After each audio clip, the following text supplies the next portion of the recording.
Chapter 15. It was not very long before the prince went away into the adjoining room to wait while Princess Lily dressed herself. I wonder how I come to be wearing this suit of chainmail which I thought was at the other side of the world. He thought to himself. He did not know that it was not his own chainmail at all, but a brand new suit which old Miss Thompson herself had fashioned for him out of dreams and put upon him while the toad was walking, and he himself was only a dream. But it was. Then he returned to the princess, and all night long they sat together talking, until the moon sank down in the west, and the sun arose and looked in at the casement.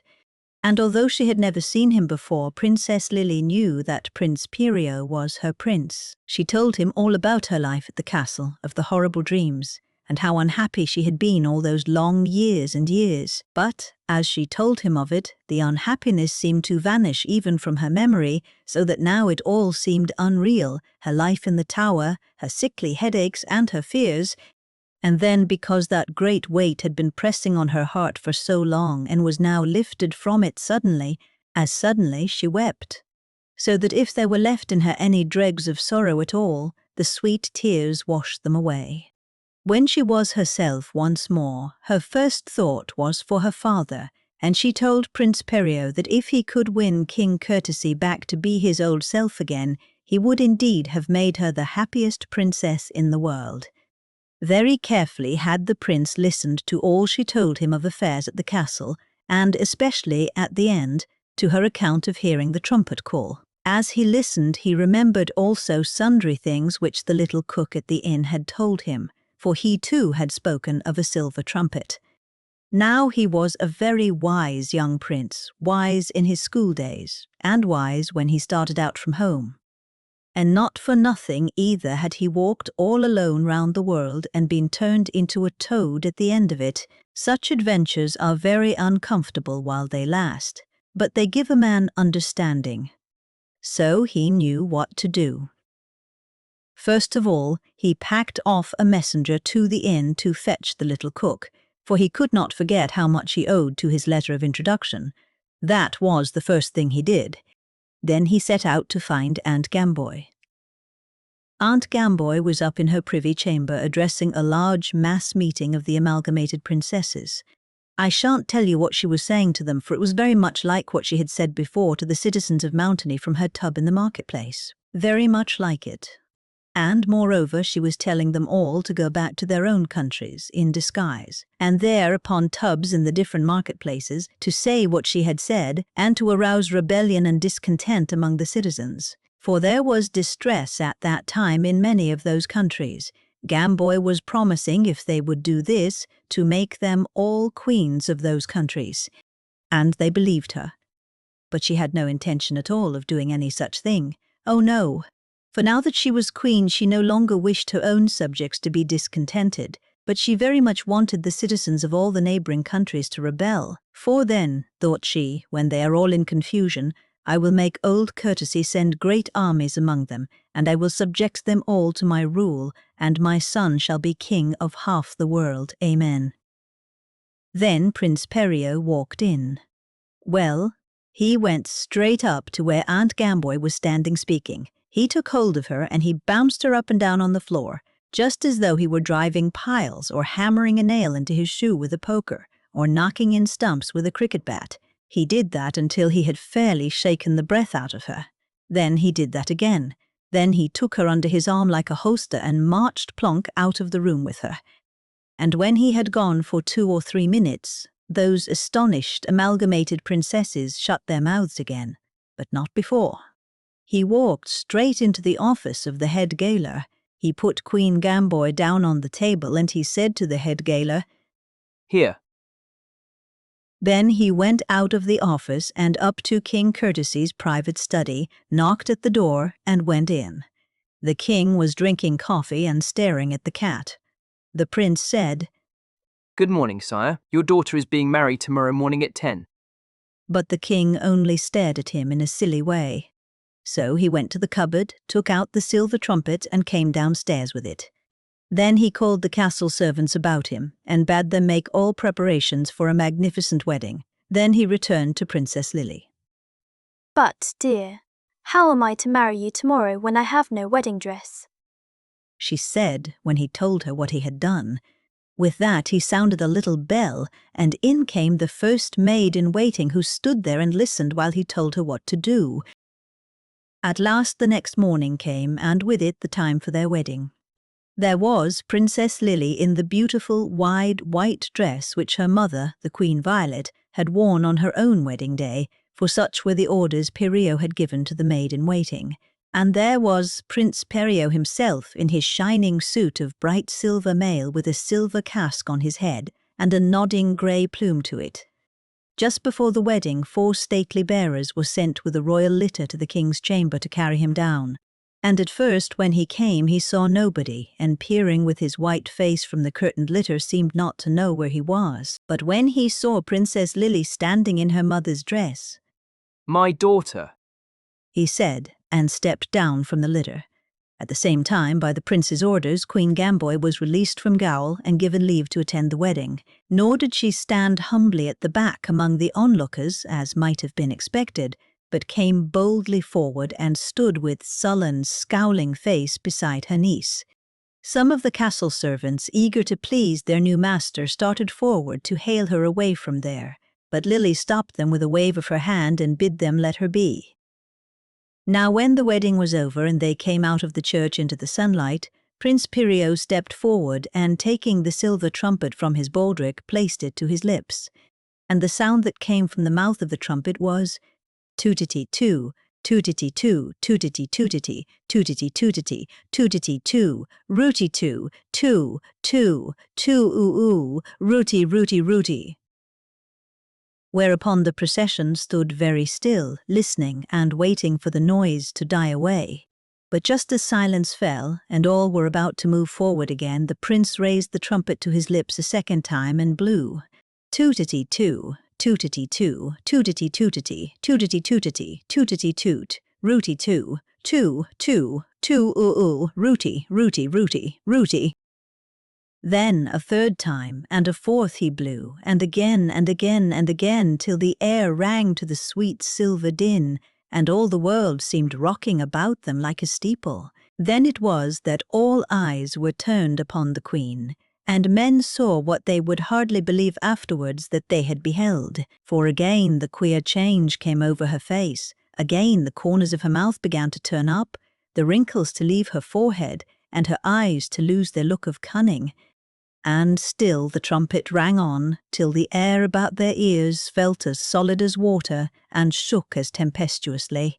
Her features went on changing and sliding into one another, like clouds over the sky, moving and clearing until there, beside her husband, white-robed and laughing in the sunlight, stood none other than Queen Violet herself. Where is the silver trumpet? She cried at once as she awoke, and looking anxiously round her, Where is the silver trumpet? Here, your majesty, said Prince Perio, walking up and handing it to her with a low reverence. She took it and gave it to King Courtesy. Guard it. She said. Guard it in the future, even at the cost of your life. Whereat the stooping king straightened his old back as by a miracle. Now the vague, meandering look went out of his clear eyes, and taking the silver trumpet from Violet's hands, he kissed her.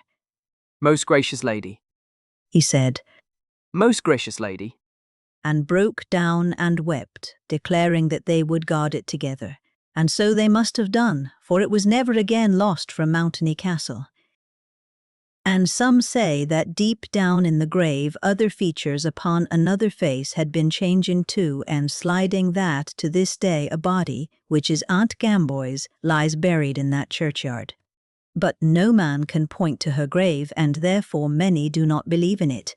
For the tombstone that had J.R.R. engraved upon it, now that Violet was alive, was gradually let fall into ruin, and soon men began to say that there never had been a grave in that spot. And in less than 30 years they were saying that there never had been anybody called Aunt Gamboy at all.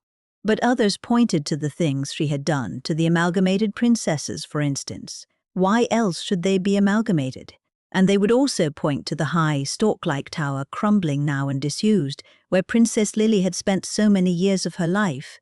Why should she have hidden herself away up there, they would ask, if Aunt Gamboy had not fastened her claws into her heart? And again, why, they would say, should old King Courtesy have all those white hairs and Queen Violet none, if Aunt Gamboy had not let him such a dance above the earth, while Violet was sleeping quietly beneath it? So the two parties would argue with one another and never agree. And as time went on, it became harder and harder to decide which party was right.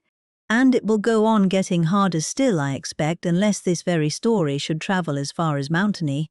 For then, of course, everybody will know that there certainly was an Aunt Gamboy, very much so. Everybody, that is, except those who will swear it is a forgery. But that is really looking too far ahead. Now, as soon as Prince Perio saw that King Courtesy and Queen Violet had finished embracing one another, he went up to King Courtesy, who stood bareheaded in the sunlight, trembling with amazement and joy, and handed him his sword. And he asked pardon courteously for the way in which he had taken upon himself to order the king's servants about that day and the last, hoping that the king would forgive him. "You shall order them about as you please," said the king. "for from this day forth you are king of Mountainy, and Lily my daughter is queen."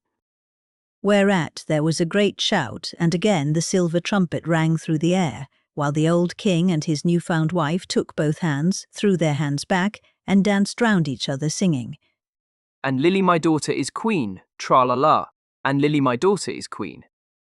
Up the hill came the citizens, tramp, tramp, tramp, tramp, singing in a low, threatening tone.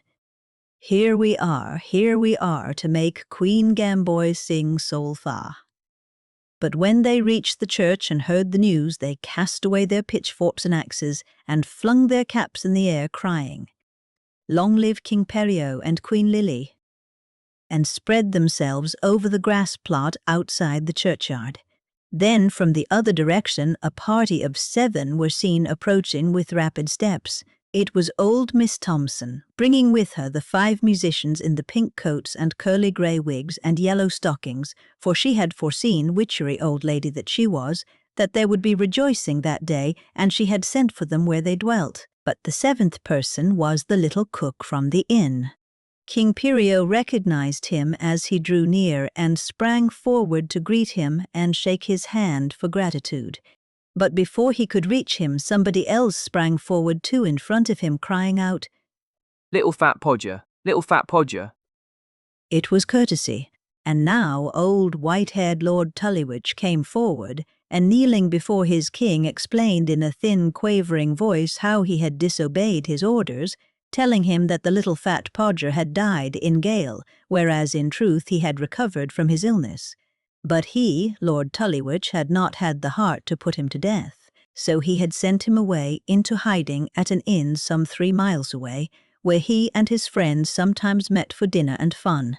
"Your Majesty will remember," went on Lord Tullywitch humbly, "that I told you the dwarf had passed quietly away, and so indeed he did, for he passed quietly away to the little inn under my protection." Of course the old king forgave him at once and thanked him royally for knowing, like a good servant, when to disobey orders. But the little fat podger himself had not spoken yet, and everyone waited in silence now to hear what he would say.